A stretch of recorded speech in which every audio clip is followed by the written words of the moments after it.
पदार्थ विकले जाते बंद कंपन्यांमध्ये, दारू विकली जाते, त्या ठिकाणी अनेक प्रकार घडतायत. आता महिला आहेत, मी ते विषय बोलणार नाही तुम्हाला.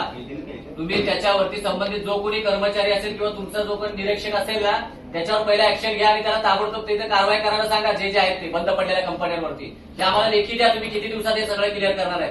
आणि जे काही भंगारचे दुकान चालू आहेत ना प्रत्येक तुमच्या जागेवरती एमआयडीसीच्या, तुम्ही त्या गॅलेक्सी कंपनीच्या सर्व्हिस रोडला बघा, समोर अख्खा रोड त्यांनी काबीज केला भंगारवाल्यांनी. आजपर्यंत तुमचंच ऐकत आलं, आज तुम्ही आमचं ऐकायचं आणि आम्हाला त्याच्यावरती तोडगा काय ते द्यायचं, तरच आम्ही इथून हलणार नाही तर हलणार नाही. तुम्हाला मी अनेकदा आमचे जे उपशहर प्रमुख आहेत त्यांनी पत्रव्यवहार केलाय.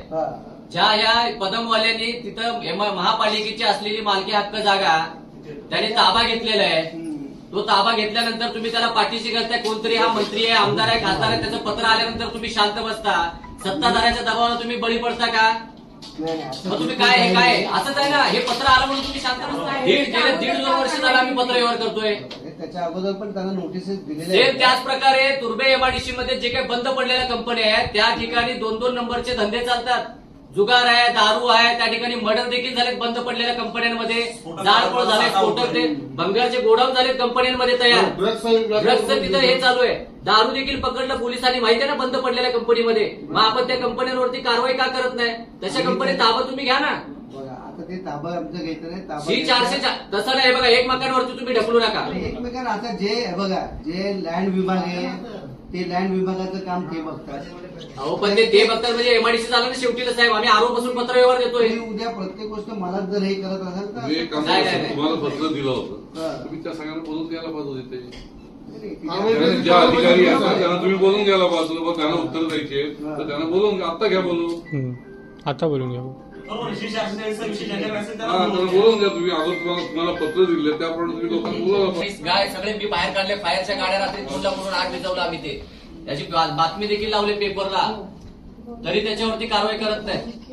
तिथं कोणतरी एखादा नेता फोन केला की लगेच तिथे भंगारचे गोडाऊन परत तयार चालू. मग अधिकारी एखाद्या नेत्याचं ऐकायचं आणि त्याच ऐकायचं असं काय असेल तर सांगा, म्हणजे जनतेला काय घेणं देणं नाही का? आमचं पत्रकारांचं तुम्ही नोटीस देताय, तुम्ही एवढं काय झोपला जात का? आम्ही तुम्हाला लागू करायचं. इव्हन आम्ही ते 400 जाऊन कारवाई पण केली. हो साहेब बघा, ते कारवाई काय केलं, फोटो आहेत माझ्याकडे. उगा कुठेतरी आपलं मी मारल्यासारखं करतो, तू रडला करत ते नका सांगू. आज सर्वप्रथम पूर्व विभागामध्ये एमआयडीसीच्या माध्यमातून जे आमच्या इंदिरानगर, गणपतीपाडा, बोलसनी गाव, चुनाभट्टी, हनुमाननगर, दुर्गेश्वर, रमेश मेटल क्वारी असेल, गांधीनगर असेल, बोलसई गाव संबंधपूर्ण झोपडपट्टी परिसरामध्ये जो पाणी पुरवठा केला जातो तो वेळेत दिला जात नाही. वेळेवरती पाणी पुरवठा लोकांना द्यावं या प्रकारचं एक ते निवेदन दिलं होतं. त्यांनी आम्हाला लेखी देखील दिले. दुसरा महत्त्वाचा जो विषय आहे की डम्पिंगची असलेली मालकीची जागा म्हणजे महापालिकेची जी जागा आहे त्या जागेवरती एखाद्या कंपनीवाल्याने, पदम म्हणून जी कंपनी आहे त्यांनी तो अतिक्रमण केलेलं आहे. तो अतिक्रमण गेल्या असताना देखील महापालिकेची अधिकारी देखील तिथे लक्ष देत नाहीत, एमआयडीसीवाले देखील लक्ष देत नाहीत. आम्ही गेल्या 1.5 वर्षापासून आमचे उपशहर प्रमुख सिद्धाराम शिलवंत यांनी पाठपुरावा केलेला आहे. आज जेव्हा आंदोलनाचा पवित्रा घेतला त्यानंतर त्याला नोटीस बजावण्यात आली आणि त्याच्यावर गुन्हा दाखल करण्याचं पाऊल या लोकांनी आज उचललेलं आहे. त्या निमित्ताने आज शिवसेनेचे आमचे जिल्हाप्रमुख प्रकाशदादा पाटील साहेब, त्याचप्रमाणे महिला जिल्हा संघटक रंजना सिद्रे मॅडम आणि उपजिल्हाप्रमुख संतोष घोसाळकर साहेब, सर्व शिष्टमंडळ आमचे मडवी साहेब आहेत, सर्व शिष्टमंडळांनी त्यांना सांगितलेलं आहे, एक अल्टिमेट दिलेलं आहे की काही दिवसामध्ये जर ह्या सगळ्या गोष्टी तुम्ही ह्याच्यावरती कारवाई नाही केलं तर ह्याच्याही पेक्षा पवित्र आंदोलन आम्ही या ठिकाणी घेणार आहे. त्याचप्रमाणे आपल्याला सांगू इच्छितो की सर्वात महत्त्वाचा जो अजून एक विषय जो आहे, बंद पडलेल्या कंपन्या आहेत एमआयडीसीमध्ये. या बंद पडलेल्या कंपन्यांमध्ये अवैध धंदे चालतात. ज्या प्रकारे दारू विक्री असेल, गांजा असेल, बरेच काही त्या ठिकाणी भंगार माफिया देखील आहेत. त्यांनी बंद पडलेल्या कंपन्यांवरती ताबा घेतलेला आहे. तिथे भंगारचे गोडाऊन चालू आहेत.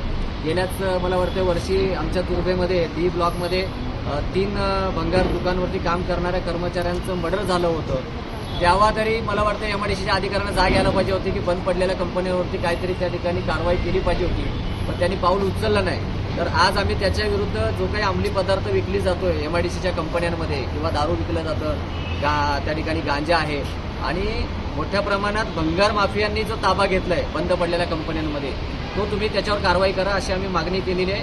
आणि त्या प्रकारचं त्यांनी आम्हाला लेखी देखील दिलेलं आहे की येत्या 15 दिवसामध्ये हा सर्व विषय मार्गीस लावणार आहेत. नाही लावलंच तर आम्ही याच्याहीपेक्षा डबल आंदोलन या ठिकाणी घेणार आहोत. सर जे इलिगल काम चालू आहे ड्रग्स वगैरेचं ते पोलिसांचं काम आहे. पोलिसांमध्ये तुम्ही कंप्लेंट केली का? बघा, पोलिसांना देखील तक्रार केलेली आहे. पोलिसांना बऱ्यापैकी आम्ही त्या ठिकाणी सांगितलंय बंद पडलेल्या कंपन्यांमध्ये काय घडतं काय नाही.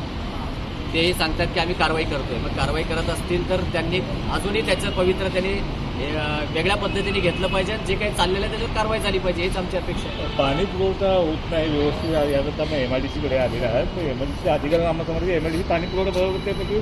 नवीन महापालिकेचे काही अधिकारी तो त्या विभागात पाणी पुरवठा. बघा, आता MIDCच्या अधिकाऱ्यानेच तुम्हाला सांगितलं की ठाणे बेलापूर रोड जो आहे त्या रोडला आम्ही 24 तास पाणी देतो. म्हणजे सकाळी 10 वाजल्यापासून संध्याकाळपर्यंत देत आहे. मग जिथे लोकवस्ती नाही, कंपनी आहेत, म्हणजे तुम्हाला कंपन्याचा टॅक्स मिळतंय म्हणून तुम्ही त्यांना पाणी देत आहे. आणि जे झोपडपट्टी आमचा परिसर आहे तिथे जे जनता राहते ते लोक तुम्हाला टॅक्स देत नाही का?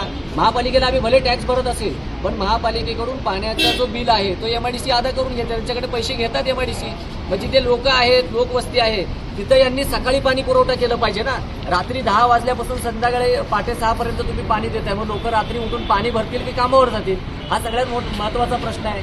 म्हणून आम्ही MIDCला सांगितलं की तुम्ही महापालिकेला जे पाणी पुरवठा देताय ते सकाळी 10 वाजता तुम्ही आम्हाला द्या, जेणेकरून दिवसभर लोक पाणी भरतील आणि त्यांना त्या ठिकाणी कामाला जायला देखील बरं पडेल.